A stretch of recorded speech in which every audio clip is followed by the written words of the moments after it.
हाय बच्चों, welcome back to JEE essentials, your number 1 JEE revision checklist. आज हमारे यहां पर डिस्कशन रहेगा फंक्शनल इक्वेशंस पे। This is video number 22। अगर आपने इसके पहले के वीडियोस मिस किए हैं देन प्लेलिस्ट में जाके जरूर देखना। These are essential before you give your JEE main. आपको काफी ज्यादा इंप्रूवमेंट फील होगा इस सीरीज के साथ में आपके मैथ्स के स्कोर में। इस पर्टिकुलर वीडियो में बच्चों हम फंक्शनल इक्वेशंस का कॉन्सेप्ट समझेंगे, इसके ऊपर क्वेश्चन सॉल्व करेंगे और हर बार की तरह आपको यहां पर प्रैक्टिस के लिए JEE1 एप्लीकेशन के ऊपर और क्वेश्चंस भी देने वाला हूं, उनको डाउनलोड करके सॉल्व जरूर करना। इस वीडियो में बच्चों हम यहां पे अलग अलग सेक्शंस में बात करने वाले हैं। सबसे पहले हम यहां पे फंक्शनल इक्वेशन से रिलेटेड जो स्टैंडर्ड फंक्शनल इक्वेशन के क्वेश्चंस होते हैं उनको सॉल्व करना कैसे होता है देखेंगे। उसके बाद में कुछ हमारे पास मेथड्स होती हैं जो स्टैंडर्ड फंक्शनल इक्वेशन से हट के सवाल आपको मिलते हैं। उसमें मैं या तो सब्स्टिट्यूशन मेथड का इस्तेमाल कर सकता हूं या फिर रिप्लेसमेंट मेथड का इस्तेमाल कर सकता हूं। दोनों ही हम यहां पे डिस्कस करेंगे। And there is one particular pattern जो काफी ज्यादा रिपीट होता है, उसको भी हम इसी वीडियो में डिस्कस करने वाले हैं। So lot of things to be discussed. तो शुरू करते हैं बिना किसी देरी के। लेकिन पहले आप यहां पे वीडियो को लाइक जरूर कर दीजिए, क्योंकि आपके साथ में यहां पे इस तरह के इंपॉर्टेंट एकेडमिक वीडियोस हम रेगुलरली लाते रहेंगे। एंड आपको यहां पे अगर अपने नंबर में और भी इजाफा चाहिए तो be very very regular on this channel. Subscribe नहीं किया तो सब्सक्राइब भी JEE1 को जरूर यहां पे सारे बच्चे पहले ही कर लें। आपका यहां पर बच्चों जो डिस्कशन है, we will start with functional equations जो स्टैंडर्ड हमारे पास में अवेलेबल होती है। तो हर एक फंक्शन यहां पे कुछ न कुछ प्रॉपर्टी ऐसा अगर सेटिस्फाई करता है ना। जैसे कि अगर आपके इसमें कोई एक फंक्शन है ln(x), तो वो इस तरह की प्रॉपर्टी आपको सेटिस्फाई करते हुए नजर आएगा कि f(x) into y is same as f(x) plus f(y)। अगर मैं लॉग के टर्म्स में यहां पर आपको बोलूं तो हमने लॉग की ऑलरेडी प्रॉपर्टी पढ़ी हुई है कि log of m into n is log of m plus log of n, right. So इसी तरह की कुछ कुछ प्रॉपर्टीज हमारे पास में होती है जो कोई एक पर्टिकुलर फंक्शन सेटिस्फाई कर रहा होता है। अब होता क्या है फंक्शनल इक्वेशन के क्वेश्चंस में कि आपको वो प्रॉपर्टी एक्चुअली दे रखी होती है in terms of a functional equation. हमें उसकी मदद से अपने फंक्शन को आइडेंटिफाई करना होता है।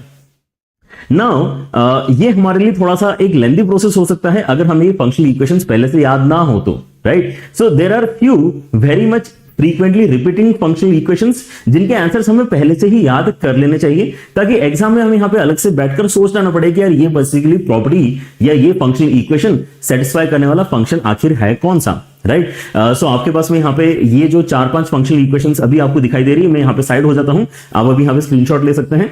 ये आपको याद होने ही चाहिए, है ना। ये सबसे ज्यादा बेसिक और सबसे ज्यादा स्टैंडर्ड फंक्शनल इक्वेशन है। तो फंक्शनल इक्वेशन का मेन मतलब क्या है? मेन मतलब यह है कि आपको यहां पे f(x) में कोई एक इक्वेशन दे रखी होगी एंड आपको उसको देख के बेसिकली अपने फंक्शन के बारे में आइडिया लेना है कि वो कैसा फंक्शन हो सकता है, राइट। अगर आपको ये इक्वेशंस याद है तो एक बार हम यहां पे क्वेश्चंस में इनको अप्लाई करके देखते हैं कि सहूलियत क्या होगी अगर आपको ये फंक्शनल स्टैंडर्ड फंक्शनल इक्वेशंस पहले से याद हो तो, है ना। जैसे कि आपका एक रीसेंट क्वेश्चन यहां पे अगर हम सॉल्व करें तो यहां पर आपको देखो फंक्शनल इक्वेशन दे रखी है f of m plus n is f of m plus f of n, right. अब अगर आपको यहां पे फंक्शन कैसा है अगर पता ही चल जाए तो फिर इस क्वेश्चन में कुछ बचेगा ही नहीं। तो हम यहां पर क्या करेंगे, अपनी थ्योरी पे आते हैं। यहां पर इसके साथ में शायद चीजें मैच कर रही है, ठीक है ना। f of x plus y is equal to f of x plus f of y, और यहां पर दिया f of m plus n is equal to f of m plus f of n। तो फॉर्मेट ये basically जो third वाला है इससे मैच कर रहा है। मतलब इस पर्टिकुलर क्वेश्चन में जो हमने फंक्शन इमेजिन करना चाहिए that would be of the category kx या mx या ax, जो भी आप यहां पे लेना चाहें। k बेसिकली वो वैल्यू है जो हमें डेटा को देखकर फाइंड करनी होगी। बट ये सफिशिएंट इंफॉर्मेशन है मेरे पास में टू कंक्लूड कि मेरा जो फंक्शन f(x) है वो kx कैटेगरी का होना चाहिए। अब डेटा जो दे रखा है यहां पर वो क्या है कि भाई आपका f of 1 अगर आप कैलकुलेट करते हैं तो यहां पे कितना आएगा, k आएगा। लेकिन f of 1 की वैल्यू कितनी दे रखी है, 1 दे रखी है। तो यहां से k का ही आंसर आपको सीधे सीधे मिल गया। अगर आपको k का आंसर मिल गया है तो आप यहां पे इसको ऊपर सब्स्टिट्यूट कर सकते हैं, तो आपको अपना f(x) अल्टीमेटली x के ही बराबर मिल गया। f(x) इज x, मतलब जो भी आपने इनपुट डाला है वही आपका बेसिकली आंसर बन रहा है इस पर्टिकुलर क्वेश्चन में, राइट। सो आपको यहां पे अब जो सॉल्व करके देखना है ना, वो वैल्यू क्या है, आपको यहां पर ये पर्टिकुलर सिग्मा निकाल के बताना है एंड इसको लेस देन और इक्वल टू 2022 का स्क्वायर से इसको हमें कंपेयर करना है और बताना है कि लार्जेस्ट पॉसिबल वैल्यू लैम्डा की कितनी हो सकती है। तो आपको सबसे पहले यहां पे बेनिफिट क्या हो गया है कि भाई f of something is actually that thing itself, है ना। f के अंदर जो भी इनपुट है वही बेसिकली आपका आउटपुट भी है। तो आप यहां पे इसके अंदर f of lambda plus k को डायरेक्टली लैम्डा प्लस k लिख सकते हैं। सवाल आपका यहीं पे आई थिंक आपको लग रहा होगा कि खत्म हो चुका है ना, और बिल्कुल हो चुका है। आप यहां पे क्योंकि आप क्या कर सकते हैं, इसके स्प्लिट करेंगे। स्प्लिट करने पे आपको यहां पर अपनी लिमिट जो दिखाई दे रही है वो k पे दिखाई दे रही है, मतलब लैम्डा आपका कांस्टेंट है। लैम्डा अगर आपका कांस्टेंट है तो आप यहां पे लैम्डा टाइम्स ऑफ सिग्मा 1 कर पाओगे इसको, क्योंकि आपने लैम्डा कॉमन निकाल लिया है। एंड बाद में आप यहां पे सिग्मा के अंदर k देख सकते हैं क्योंकि k आपका वेरिएबल है तो ये एक एक करके अपनी वैल्यू चेंज करेगा। सो 1 + 2 + 3 इस तरह से आपको 2022 तक जाना है, राइट। लेस देन और इक्वल टू कितना है यहाँ पे 2022 का स्क्वायर। एंड अगर मैं यहाँ पे अब बेसिकली अपना सिग्मा 1 और सिग्मा n का फॉर्मूला अप्लाई करता हूं तो यहाँ पर आपके इसमें 2022 आएगा और यहाँ पर आ जाएगा आपके उसमें n × n+1/2, n × n+1/2 वाला फॉर्मूला यहाँ पर अप्लाई करूं तो ये हो जाएगा 2022 × 2023/2 लेस देन और इक्वल टू 2022 का स्क्वायर। सो एक 2022 कैंसिल हो रहा है ना, वो यहां से कैंसिल करते हैं 2022 और एक भी 2022 इस तरफ से। तो आपका लैम्डा बेसिकली किससे छोटा होना चाहिए आपको अभी यहाँ पे क्लियरली नजर आने लगा होगा। Lambda should be less than और equal to 2022 - 2023/2, right. So lambda should be less than और इक्वल टू 4044 - 2023/2। कितना बन जाएगा यहाँ पर, ये यहां से आपका फाइनल आंसर मेरे ख्याल से आपको दिखना स्टार्ट हो चुका होगा। सो 2021/2 और आप यहाँ पे अगर इसको सॉल्व करते हैं तो ये लेस देन और इक्वल कितना आ जाएगा 1010.5, राइट आपका। लेकिन अब लैम्डा का कौन सा वैल्यू आपको निकाल के बताना है, लार्जेस्ट नेचुरल नंबर जो हो पाएगा यहाँ पे वो कौन सा है 1010 ही पॉसिबल है ना। इसके जस्ट पहले नेचुरल नंबर हमें 1010 मिलेगा। That's what is the answer. So इस क्वेश्चन में एक्चुअली कोई रुकावट है ही नहीं। अगर आप डायरेक्टली ये बस लिख देते हो कि भाई ये फंक्शनल इक्वेशन सेटिस्फाई करने वाला फंक्शन जो है ना वो kx है। सो theory is that way very very important in this case. आपको अगर ये याद नहीं है देन आप यहां पे काफी सिंपल क्वेश्चन भी मिस आउट कर जाएंगे, ठीक है ना। So don't lose marks just because you don't know this page, ठीक है ना। ये पेज आप याद जरूर करें, ठीक है ना, आपके स्टैंडर्ड फंक्शनल इक्वेशंस पे बेस्ड। और एक सवाल अभी मैं आपको करके दिखाता हूं, ठीक है ना। यहां पे बेसिकली थर्ड वाला इक्वेशन आपका इस्तेमाल हुआ है f(x + y) = f(x + f(y)।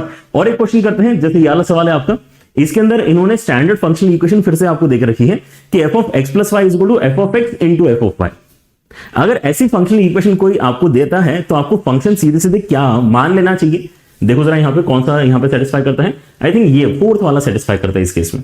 f(x + y) = f(x × f(y)। मतलब आपका फंक्शन किस कैटेगरी का होना चाहिए, a⁻x कैटेगरी का होना चाहिए, राइट। सो आपका यहाँ पर मेजर प्रॉब्लम जो है वही यहाँ पर जो है सॉल्व हो चुका होता है।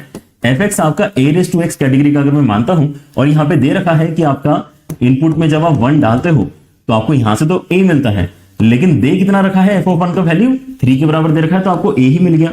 a मिल गया तो यहां पे डालोगे तो आपको अपना फंक्शन मिल गया। तो आपका फंक्शन कितना है 3⁻x के ही बराबर है। अब क्योंकि आपका मेन फंक्शन ही आपके हाथ लग चुका है तो ये आगे कुछ भी पूछे, आगे आपसे सिग्मा पूछे, इंटीग्रेशन पूछे, जो डिफरेंशिएशन पूछे, हम उससे मतलब क्या है, ठीक है ना।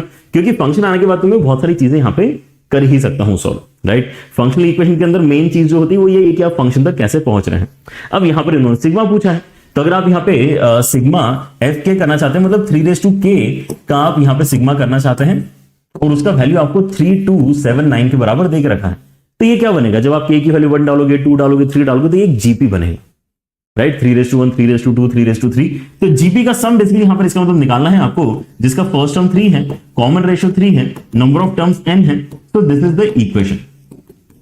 बस इसको सॉल्व करो और देखो कि यहाँ पे कौन सा n आपका सेटिस्फाई करता है, ठीक है ना। So questions are actually easy if you know the theory. समझ में आ गई बात। तो आप यहाँ से 3 से कैंसिलेशन करोगे तो कितना आ जाएगा 109 and 3, है ना, ऐसा आपके इसमें आ जाएगा।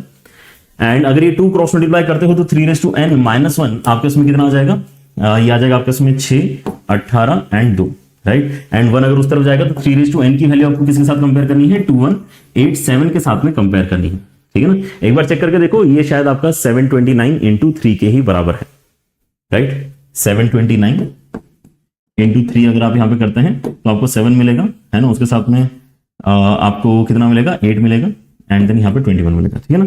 सही बात है। तो 2187 के बराबर है, मतलब आपको यहाँ पर बेसिकली n का वैल्यू कितना ले लेना चाहिए, 7 के बराबर ले लेना चाहिए। 729 मतलब ऑलरेडी 3 कितना हो गया, 6 हो गया है, एक और 3 आ जाएगा उसके अंदर तो 3:7 हो जाएगा। सो 2187 यहाँ पर आपकी इक्वेशन मैच होगी एंड इसलिए सी आंसर आपका करेक्ट हो जाएगा। सो अगर तो यहाँ पे फंक्शनल इक्वेशन का क्वेश्चन स्टैंडर्ड फंक्शनल इक्वेशन में बेस्ड है तो ये एकदम फ्री के नंबर है, आप ऐसा मान के चलो।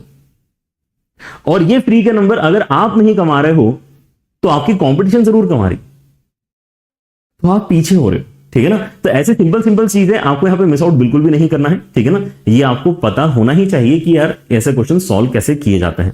Then if the question is not based on standard functional equation, अगर स्टैंडर्ड फंक्शनल इक्वेशन बेस्ड हो तो मेरे ख्याल से आपको एक आइडिया लग गया है कि वो काफी सिंपल कैटेगरी के सवाल होते हैं आपके। लेकिन हमारे पास में अगर लेटर से कोई ऐसा क्वेश्चन आ जाता है कि भाई ये कुछ वियर्ड सा है, ये हमने याद नहीं किया है, तो हमारा वैसे जो पहला इंस्टिंक्ट होता है ना, इस तरह के क्वेश्चंस में जो पहला इंस्टिंक्ट है वो यही है कि चलो यार यहां पे अगर इसने बोला है कि f(2) निकालना है, so let us try to substitute values of x where we can take x equal to 2 and then will try to proceed. तो सब्स्टिट्यूशन मेथड एक्चुअली वही है कि हम यहां पर जो निकालना है वही बेसिकली सब्स्टिट्यूट कर करके ट्राई करते हैं कि वैल्यू आ जाए। ठीक है, तो ये क्वेश्चन मैं आपको करके दिखाता हूं। यहां पर हम सोचते कैसे हैं, मुझे यहां पर एक फंक्शनल इक्वेशन दिख रही है which is not a standard functional equation. मुझे यहां पे क्या निकालना है वो भी यहां पे क्लियर है कि मुझे f(2) का वैल्यू निकालना है। तो यार x इक्वल टू 2 डाल के देखते हैं ना क्या होगा, समझ रहे हो, कोई मतलब कुछ बिगड़ थोड़ी जाएगा। 2 डाल के देखते हैं क्या होगा। तो अगर मैं इसके अंदर 2 डालता हूं तो मेरे पास में यहां पे f(2) बनता है, यहां पर मेरे पास में f(-1) बन जाएगा। देखो यहां पे 2 डालो, 1/-1 मतलब -1 हो गया, है ना। और राइट हैंड साइड में आपको 3 मिल रहा है। अब f(2) मुझे निकालना है, लेकिन अब उसके लिए f(-1) पता होना चाहिए, क्योंकि -1 मेरे यहां पे इक्वेशन में आ गया। तो चलो अब एक बार फिर से इस इक्वेशन में -1 डाल देते हैं। अगर इस इक्वेशन में, समझ रहे हो, सब्स्टिट्यूशन आप यहां पे करते जाओ। अगर आप x इक्वल टू -1 डालते हो इसके अंदर, तो आपको क्या मिलेगा यहाँ पे f(-1) एंड देन उसके साथ में f(1/2) एंड ये आ जाएगा आपका -1 डाल के 0 के बराबर। अब f(-1) मुझे पता करना था, लेकिन अब इसके लिए मुझे f(½ पता करना पड़ेगा। मुझे f(½ पता करना पड़ेगा, तभी तो यहाँ पे f(-1) की वैल्यू निकाल पाऊंगा। तो ठीक है, आप यहाँ पे x की वैल्यू हाफ डाल के देखो कि f(½ आप पता कर पा रहे हो क्या। अब जैसे आप यहाँ पे हाफ डालते हो आपको यहाँ पे f(½ मिलता है। एंड देखो अब आपकी यहाँ पे किस्मत चमक रही, क्योंकि यहाँ पे हाफ डाल के आपको f(2) मिलेगा। So this is the place where you have not generated any new input, है ना। आपने स्टार्टिंग में भी 2 जनरेट कर रखा है और अभी भी फिर से आपको 2 मिल गया है।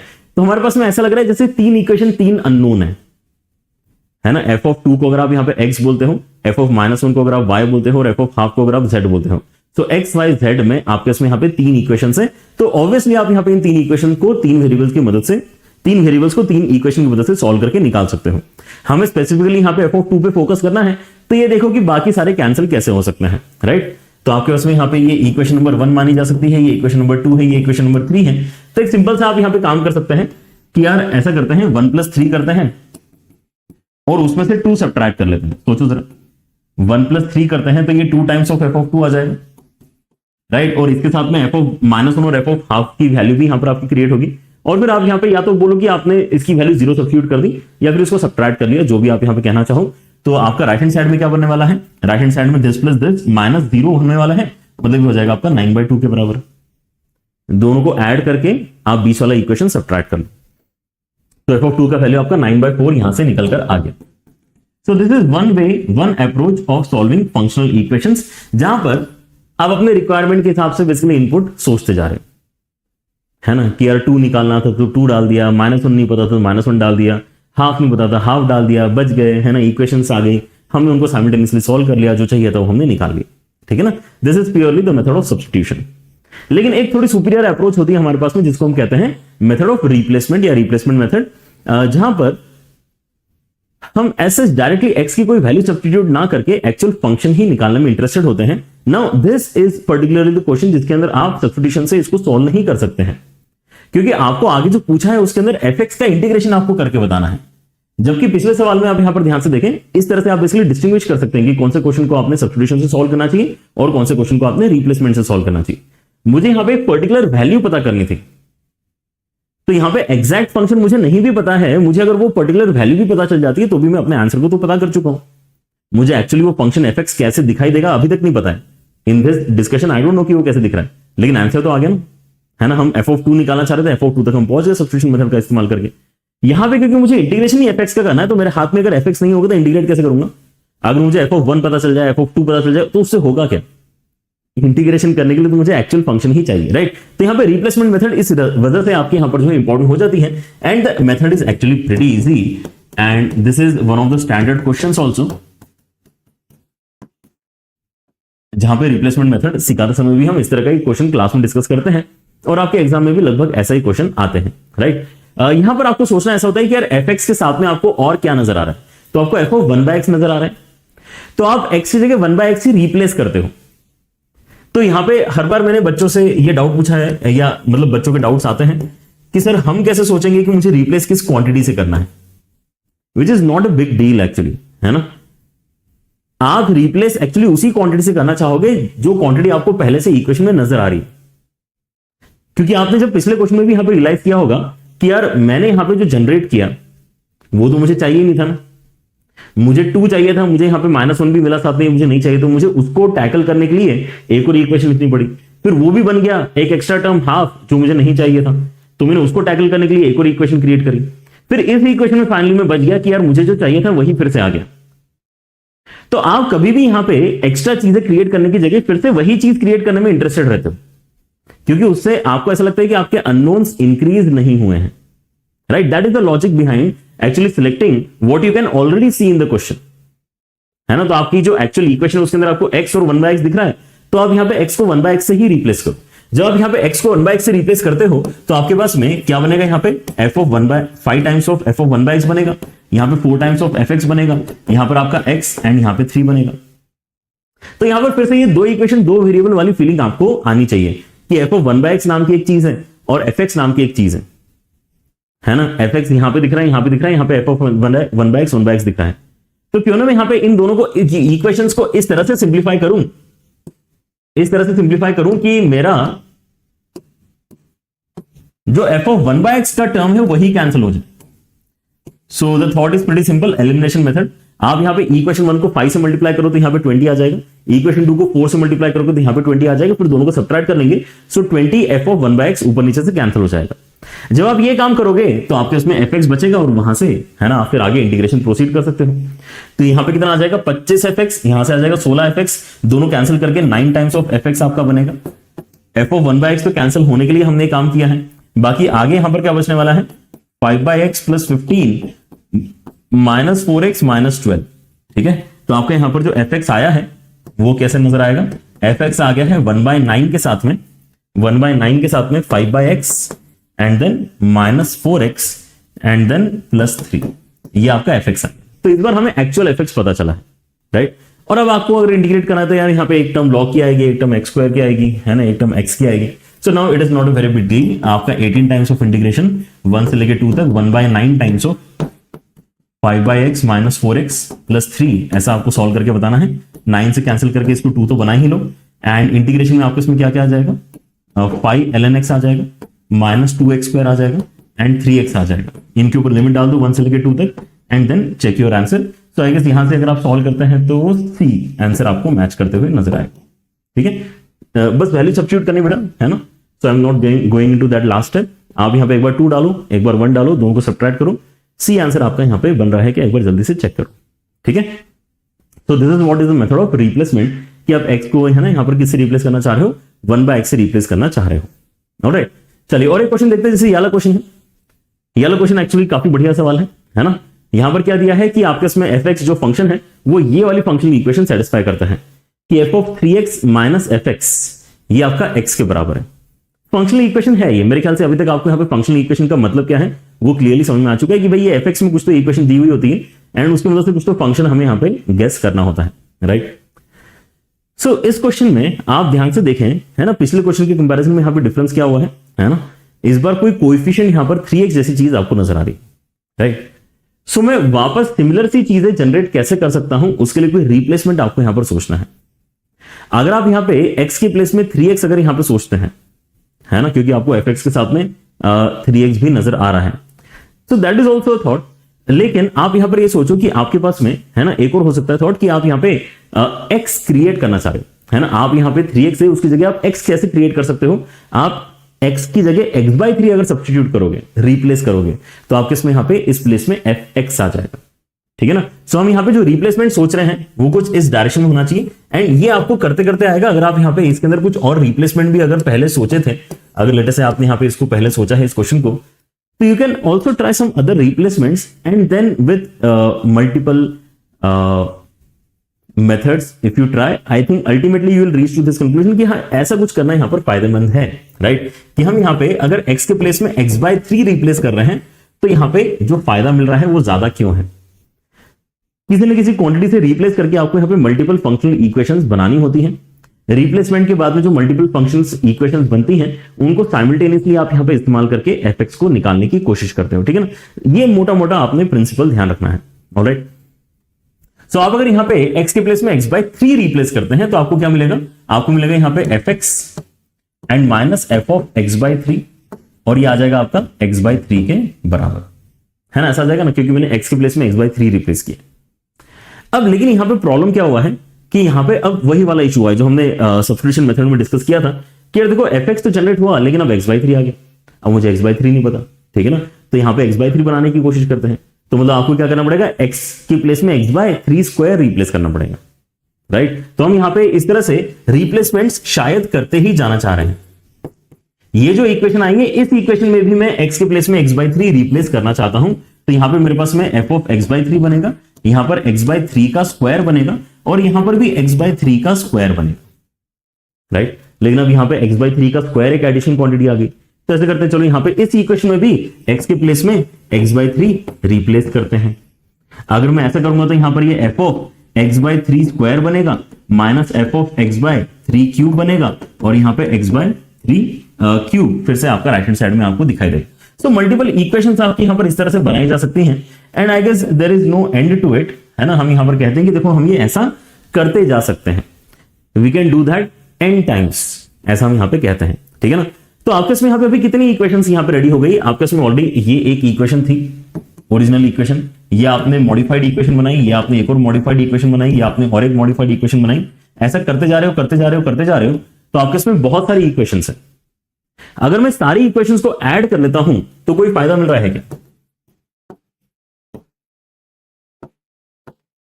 अगर मैं सारी इक्वेशंस को ऐड कर लेता हूं तो कोई फायदा मिल रहा है क्या? मुझे यहां पर दिखाई दे रहा है कि देखो आपके इसमें यहां पे fx है, यहां पे माइनस fx है, ये दोनों कैंसिल हो जाएंगे, फिर यहां पे x/3 यहां पे x/3 कैंसिल हो जाएगा, x/3 square x/3 square cancel हो जाएगा।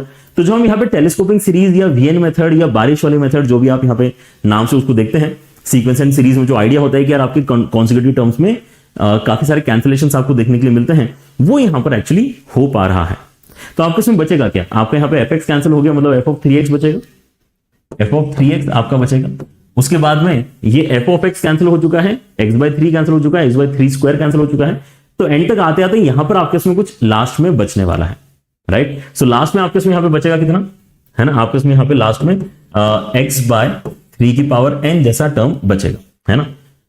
जितना भी यहां पर है उतना ही यहां पर भी हमें लिखना होगा, जितना यहां पर है उतना ही हमें यहां पर भी लिखना है, राइट। अच्छा, इसका मतलब क्या है कि भाई हमने यहां पे सारी चीजों को ऐड किया है, हमने इन सभी इक्वेशंस को ऐड किया है। तो राइट हैंड साइड में क्या हो रहा है, x x/3 x/3 स्क्वायर, ऐसे करते करते हमारे पास में पूरा एक जीपी ही बन गया है।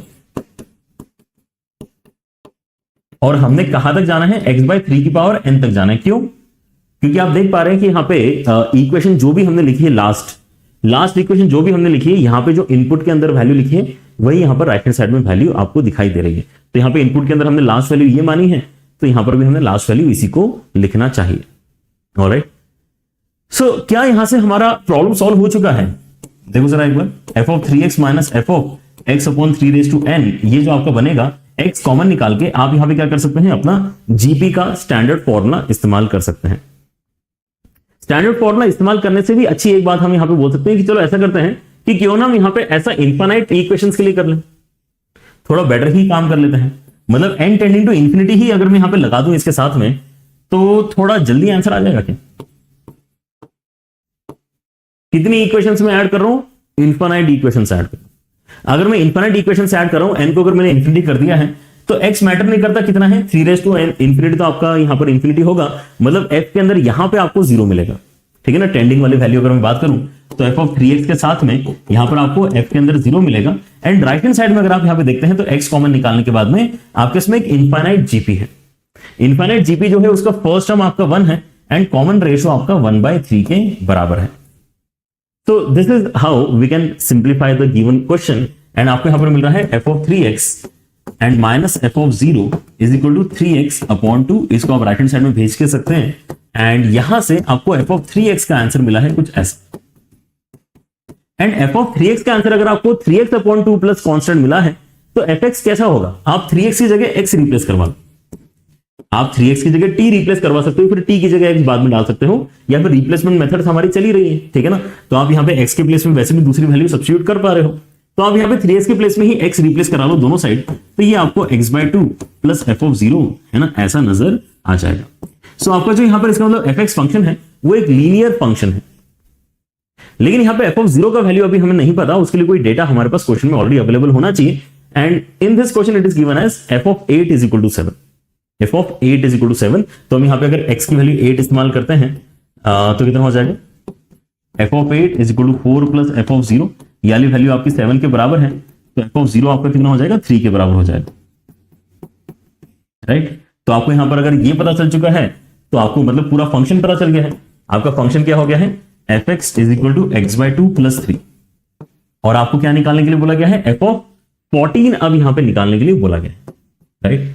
तो एफ ऑफ 14 आपका क्या हो जाएगा, एफ ऑफ 14 आपका हो जाएगा 7 प्लस 3, मतलब 10 आपका यहां पे वैल्यू बनना चाहिए, ठीक है ना। सो ये आपके रिप्लेसमेंट मेथड का एक काफी बढ़िया सवाल है, जिसके अंदर आपको है ना मल्टीपल इक्वेशंस क्रिएट करनी पड़ रही हैं, जबकि इसके पहले वाला जो आपका पैटर्न था ये थोड़ा ज्यादा स्टैंडर्ड पैटर्न था, जिसके अंदर एक मॉडिफिकेशन करके आप यहां पे अपने एफ एक्स तक इजीली पहुंच पा रहे हैं, ठीक है ना। सो हमने दोनों ही टाइप के यहां पर क्वेश्चन आपके साथ में डिस्कस किए हैं, एक तो स्टैंडर्ड आइडिया एंड देन थोड़ा यहां पर जो है बेटर वाला आइडिया, जिसमें मल्टीपल इक्वेशंस बनानी जरूरी हो जाती है, ठीक है। Alright, let us do one more pattern, जहां पर फिर से रिप्लेसमेंट हम यहां पे करेंगे, लेकिन इसके अंदर भी रिप्लेसमेंट की फील्ड थोड़ी सी अलग है, राइट। यहां पर इक्वेशन देखो कैसी है, F of 1 plus 2 times of F of 2 plus 3 times of F of 3, ऐसा करते करते x times of F x तक ये हमें लेके जा रहा है। एंड इसका सिंप्लीफाइड वर्जन क्या है इसने हमें बता दिया, ये जो पूरा सम करके आएगा उसका सिंप्लीफाइड वर्जन हमें बता रखा है, लेकिन ये एक्स ग्रेटर देन और इक्वल टू 2 के लिए ही इक्वेशन आपकी अलाउड है।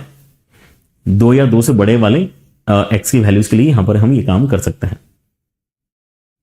तो यहां पर मैं रिप्लेस करना चाहूंगा, ठीक है ना, मैं यहां पर रिप्लेस करना चाहूंगा, लेकिन क्या रिप्लेस करना चाहूंगा, देखो यहां पे मैं इस पूरी इक्वेशन में x के प्लेस में x प्लस 1 रिप्लेस करना चाहता हूं। इस इक्वेशन में मैं यहां पे x की जगह x प्लस 1 रिप्लेस करना चाहता हूं। x प्लस 1 रिप्लेस करने का थॉट कहां से है, x प्लस 1 बेसिकली आपके इसमें यहां पे आप देखो कि आपने यहां पे अगर x का वैल्यू लेटर से 10 लिया तो आपको कितना लंबा यहां पे सीक्वेंस मिलेगा, अगर आपने x का वैल्यू 10 लिया है ना, तो आपको f ऑफ 1 मिलेगा 2 times of f of 2, 3 times of f of 3, ऐसे करते करते 10 टाइम्स ऑफ f ऑफ 10, यहां तक आपका बेसिकली आंसर क्रिएट होगा।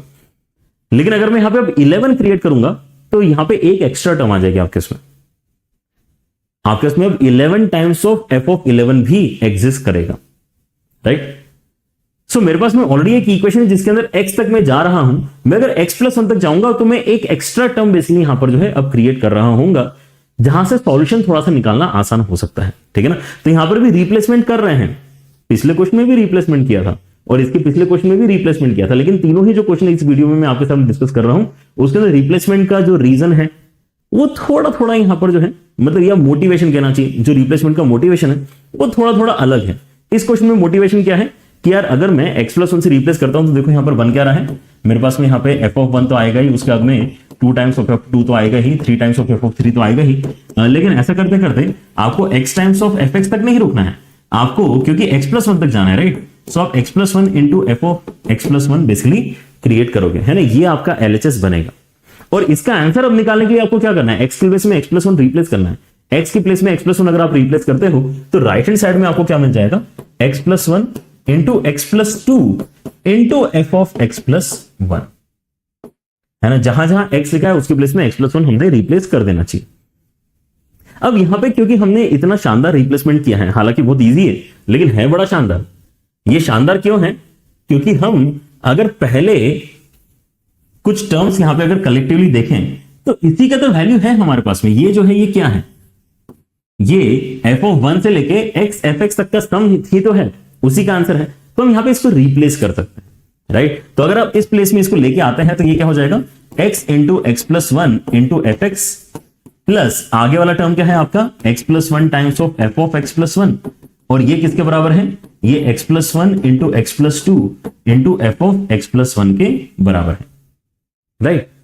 ये यहां पर बेनिफिट हो गया कि हमने सारे टर्म्स को एक बार कंबाइंड तरीके से यहां पे अब लिख लिया है, राइट। सो आपके यहां पर कैंसिलेशन क्या हो रहा है, आपका कैंसिलेशन बेसिकली यहां पे x प्लस 1 वाला हो रहा है, एंड एक छोटा सा इक्वेशन यहां पर जो है अच्छा सा यहां पर बन गया है। आप यहां पे ये जो f ऑफ x प्लस 1 है इसको भी राइट हैंड साइड में भेज सकते हैं, इस f ऑफ x प्लस 1 के साथ में आप अगर इसको कंबाइन करेंगे तो क्या मिलेगा, लेफ्ट हैंड साइड में x एफ एक्स बचा है, लेफ्ट हैंड साइड में x एफ एक्स बचा है, एंड राइट हैंड साइड में अगर आप यहां पे देखेंगे तो ये x plus 1 times of f of x plus 1 बचा है ना। इस तरफ अगर आप f ऑफ x प्लस 1 लेके जाके कॉमन निकालते हैं तो ये minus of f of x plus 1 बना है, x plus two minus one, मतलब F of X plus one के साथ में एक्स प्लस वन आपका बचा हुआ रहेगा, F of X plus one के साथ में एक्स प्लस वन आपका बचा हुआ रहेगा, ठीक है ना।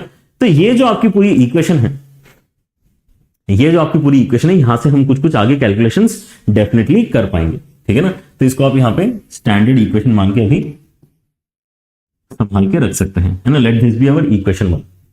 अब आप यहां पे, है ना, ये जो पर्टिकुलर इक्वेशन है, क्योंकि ये आगे चल के सिंप्लीफाई जो हमने किया है, ये अल्टीमेटली किसके लिए अलाउड है, एक्स ग्रेटर और इक्वल टू 2 के लिए ही अलाउड है। जबकि हमारे पास में जो डेटा गिवन है वो एफ ऑफ 1 का गिवन है, एफ ऑफ 1 का डेटा हमारे पास में 1 के बराबर गिवन है। तो यार हमें कुछ करके एफ ऑफ 2 की वैल्यू देखो निकालनी पड़ेगी, तो वो हम यहां पे पहले ही करके रख सकते थे। हम क्या बोलते हैं कि यार ये वाली जो इक्वेशन है ना आपकी ओरिजिनल इक्वेशन, इसके अंदर मैं x इक्वल टू 2 के लिए अगर इक्वेशन लिखूंगा तो वो कैसा नजर आएगा। अभी जो लिखा हुआ है वो x तक जा रहा है, x एफ एक्स तक जा रहा है, लेकिन x की वैल्यू अगर 2 है तो वो पहले 2 टर्म्स ही क्रिएट कर पाएगा, राइट। सो आपके इसमें यहां पर बनेगा क्या, F of 1 plus 2 times of F of 2। और आपने क्योंकि x की वैल्यू 2 इस्तेमाल करी है तो इसका आंसर राइट हैंड साइड में 2 डाल के आना चाहिए। तो अगर आप राइट हैंड साइड में 2 डालते तो इसके अंदर कितना आ जाएगा, 2 इंटू 3 इंटू एफ ऑफ 2। सो ये अगर आपका राइट हैंड साइड में जाएगा तो आपको F of 1 is equal to 4 times of F of 2 मिल रहा है। और एफ ऑफ 1 का वैल्यू कितना दिया है, 1 के बराबर अलग से हमें दे रखा है। तो यहां से एफ ऑफ 2 का वैल्यू अल्टीमेटली आपको मिला है विच इज 1/4 के बराबर। एफ ऑफ 2 का वैल्यू आपको 1/4 के बराबर मिला है, ठीक है। ऑलराइट, सो एफ ऑफ 2 का वैल्यू अगर आपको 1/4 के बराबर मिल चुका है तो अब यहां पे अच्छी बात क्या है कि ये जो भी सिंप्लीफाइड करके हमने यहां पे एक्सप्रेशन लिखा है, अब इसका मैं इस्तेमाल करके F of 3, F of 4, F of 5 जो भी मुझे निकालना है मैं निकाल सकता हूं, राइट। सो अगर मैं यहां पे लेटर से 3 निकालना चाहता हूं इस इक्वेशन में, तो मैं क्या कर सकता हूं, इसके अंदर x इक्वल टू 2 डाल देता हूं। अगर मैं x इक्वल टू 2 डालूंगा इसके अंदर तो ये 2 टाइम्स ऑफ एफ ऑफ 2 बनेगा और यहां पर आपके इसमें 3 इंटू एफ ऑफ 3 बनेगा, है ना। इस इक्वेशन में क्योंकि मैं 2 या उससे बड़ी वैल्यू ही डाल सकता हूं, तो अभी हमने यहां पे सबसे छोटी वैल्यू से स्टार्ट करने का सोचा। अब एफ ऑफ 2 की वैल्यू अलग से हमें 1/4 के बराबर क्योंकि पता है, तो यहां पर अगर मैं सब्स्टिट्यूट करता हूं तो मेरे पास अल्टीमेटली एफ ऑफ 3 का जो वैल्यू है ये 1/6 के बराबर आ जाता है, right. So now you need to understand the pattern what is happening here. अगर आप चाहो तो आप यहां पे एफ ऑफ 4 भी निकाल के देख सकते हो। The pattern which is created is कि आपके पास में यहां पे जो भी इनपुट होगा ना उसका डबल करके रेसिप्रोकल करके आंसर आएगा। जो भी आपका इनपुट है उसको डबल करो और फिर रेसिप्रोकल करो तो वो आपका आंसर है।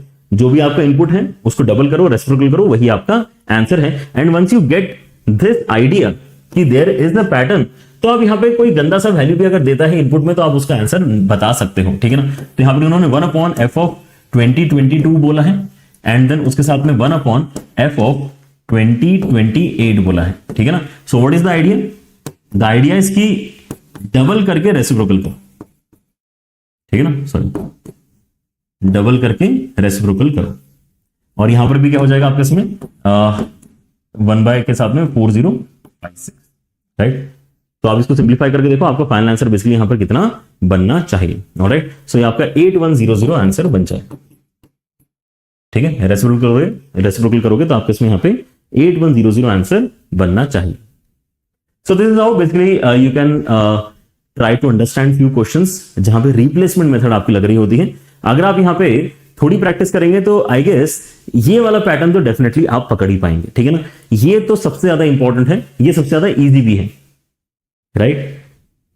और ये थोड़ा सा आपका लेटेस्ट भी है, ठीक है ना। तो ये जो लेटेस्ट पैटर्न है आपका, इसको मेरे ख्याल से सभी ने प्रैक्टिस करना है। लेकिन जो बाकी क्वेश्चंस अभी मैंने आपके साथ में यहाँ पे डिस्कस किए हैं, राइट, इनको भी मेरे ख्याल से आपने, है ना, अपने लिस्ट ऑफ गुड क्वेश्चंस में ऐड करके रखना चाहिए, right. These are functional equation के रिप्लेसमेंट वाले questions, alright. And now there is one particular pattern which keeps repeating and actually is very very easy.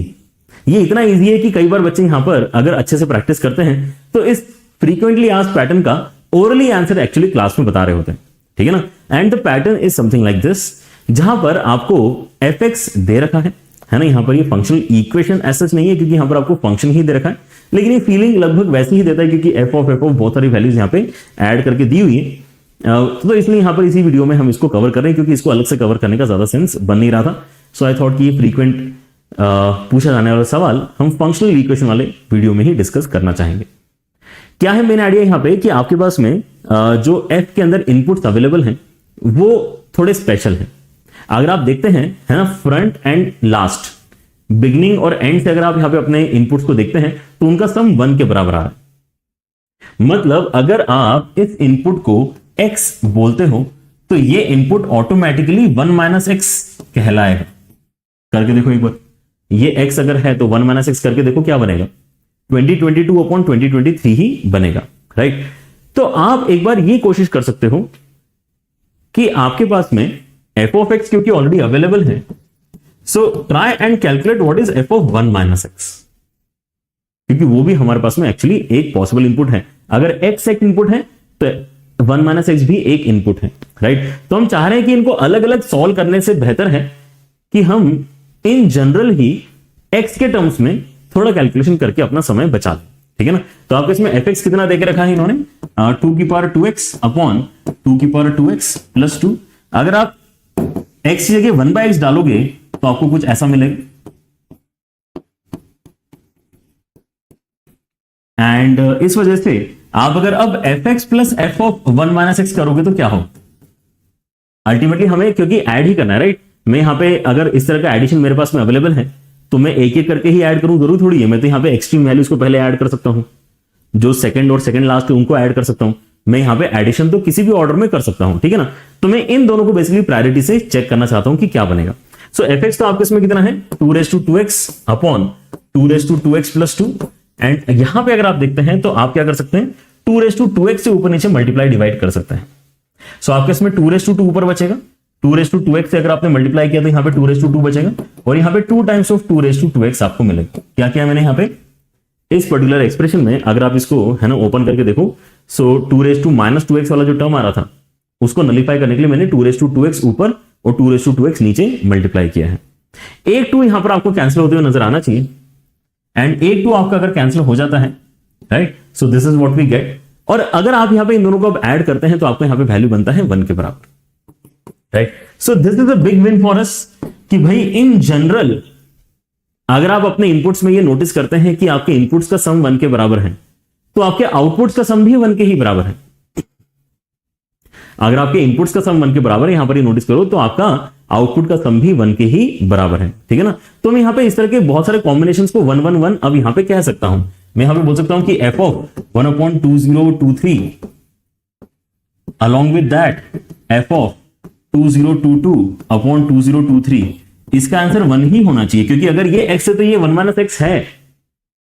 ऐसे ही आपके पास में f of 2/2023 and plus f of 2021/2023, ये भी आपका 1 के ही बराबर है। जैसे करते करते करते करते अगर आप यहां पे जाएंगे तो आप कितने पेयर्स बना सकते हैं, 1011 पेयर्स बना सकते हैं, क्योंकि आपके इसमें यहां पे 1 से लेकर 2022 मतलब इवन क्वांटिटीज है।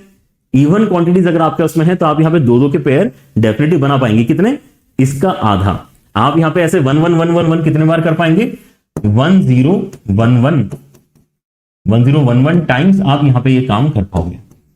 तो आपका आंसर 1011 ही तो होगा, क्योंकि यहां पे 11111 आप ऐड करोगे तो आपका आंसर 1011 निकलकर अल्टीमेटली आ जाएगा इस पूरे एडिशन का। मतलब डी आंसर आपका यहां पे करेक्ट होना चाहिए, राइट। सो ये आपका पैटर्न काफी ज्यादा रिपीट हो रहा है। इसके ऊपर प्रैक्टिस के लिए फिर से आपको सवाल मैं JEE-1 की एप्लीकेशन पे देने वाला हूं, तो मेक श्योर कि आप यहां पे इनको अच्छे तरीके से प्रैक्टिस करें, ठीक है ना। And stay with the questions a little bit longer if you want to understand the concept better, and I guess that is going to help you lot, ठीक है। तो आपके साथ में यहाँ पर जो इस तरह के डिस्कशन हम रेगुलर बेसिस पे कर रहे हैं, कुछ कुछ जो यहाँ पर फ्रीक्वेंटली आस्क्ड आपके क्वेश्चन है उनको देखकर जाना आपके लिए हमेशा ही फायदेमंद रहेगा। तो आप इस सीरीज के अगर पहले की वीडियोस मिस कर चुके हैं तो जरूर देखें, और आगे आने वाले जो वीडियोस है उनको भी जरूर यहाँ पर जो है फॉलो करें। आपको मदद अपने स्कोर को इंप्रूव करने में डेफिनेटली मिलेगी। आपके यहाँ पर जो प्रैक्टिस के लिए शीट्स में शेयर कर रहा हूँ JEE-1 एप्लीकेशन पे, इस पर्टिकुलर लोकेशन पे आपको मिलने वाली है। एंड JMPP आप यहाँ पे बाय द वे ज्वाइन कर सकते हैं, one of the best online test series है, one of the most affordable test series है। तो आपको यहाँ पे भरपूर प्रैक्टिस अपनी यहाँ पर जो है JEE के पहले पेपर्स की, मॉक पेपर्स की करने के लिए मिलती है इस पॉइंट पे। एंड ग्रेविटी बैच आप यहाँ पे रिवीजन के लिए ज्वाइन कर सकते हैं। समय थोड़ा सा कम है जानता हूं, लेकिन आपके पास में जितना भी समय, जितना आप यहाँ पे उसको अच्छे से इस्तेमाल करेंगे उतना ही आपका यहाँ पे इंप्रूवमेंट होने के चांसेस है, ठीक है। चलिए, तो आज की वीडियो में इतना ही। Take care everyone, bye bye.